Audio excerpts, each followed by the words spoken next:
Okay, so today we're going deep, really deep, into a story, well, more like a blend of history, faith, legend, all wrapped up in one. I like that, yeah. The story of Mary Magdalene's skull.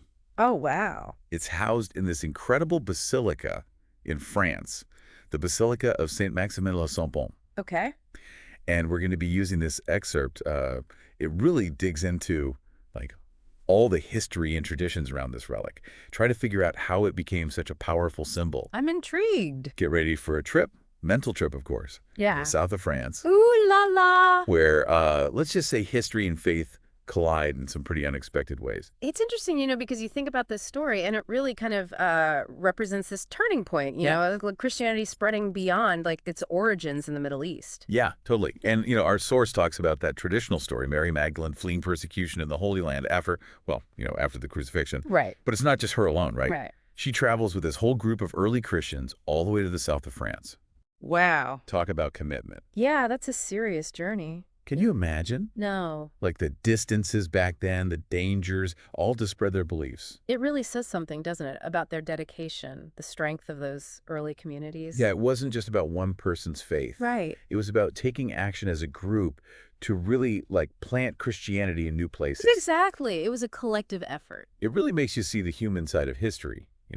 Absolutely. It's not just about emperors and wars, but ordinary people driven by what they believed in. That's inspiring, really. So speaking of people driven by belief, our source talks about how Mary Magdalene, it's said she spent her last years in a cave. A cave.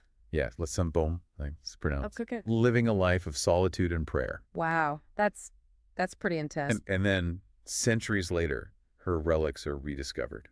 Relics, huh?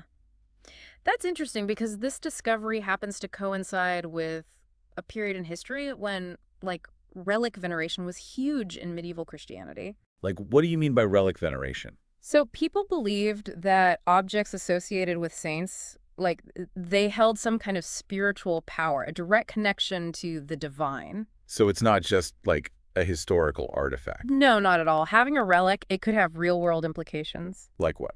Well, everything from political alliances to, economic activity. Oh, wow. Like, let's say a town gets its hands on a significant relic, boom, instant pilgrimage destination, wealth, prestige, the whole nine yards. So these relics, they're like keys to power, spiritual, and even worldly. Exactly. And in this case, the star of the show is Mary Magdalene's skull. Right. And, while we can't, scientifically prove if the skull is authentic or not, the faith it inspires, that's real. Yeah, I get that. And that belief led to the construction of this grand basilica, built for the sole purpose of housing these relics. The Basilica of Saint-Maximin-la-Sainte-Baume, right. That's the one. Commissioned by King Charles II of Naples in 1279. A grand gesture of faith. This amazing structure, all to honor these relics. It's like a physical embodiment of their devotion to Mary Magdalene. It reminds me of other grand structures built throughout history, to protect important relics like the Hagia Sophia. Oh, in Istanbul? Yeah, originally built to house relics of the Passion of Christ. Wow, that's powerful. These buildings, they're more than just places of worship. Right? They become destinations, symbols of reverence for these objects. It's like stepping back in time when you visit these places. Right? Absolutely. And speaking of stepping back in time, today, the skull, it's on display in the Basilica's crypt Oh, wow. in this ornate glass reliquary. Have you seen pictures? I have, yeah, it's quite something. You can't help but feel this sense of awe. Definitely. Thinking about all the pilgrims, the visitors it's drawn over the centuries. Centuries of devotion, all focused on this one relic. Have you ever been to a place like that, a cathedral, a historical site, Oh, yeah, many times. and you feel that connection to the past? Absolutely. It's Yeah. palpable. So it's incredible, right? This pilgrimage to the Basilica, it's still going on today. It is, which speaks volumes about the enduring power of Mary Magdalene's story. Her journey, her resilience, her faith, it resonates with people even now, centuries later.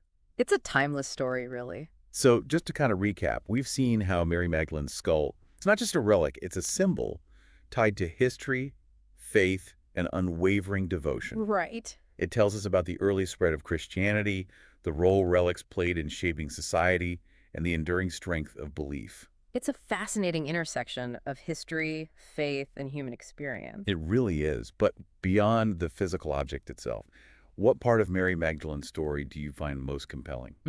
That's a good question. What about you?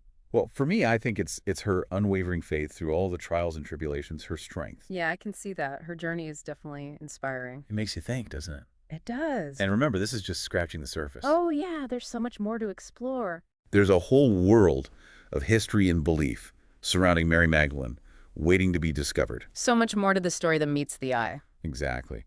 So go out there and keep digging. Happy exploring. Until next time. See you then.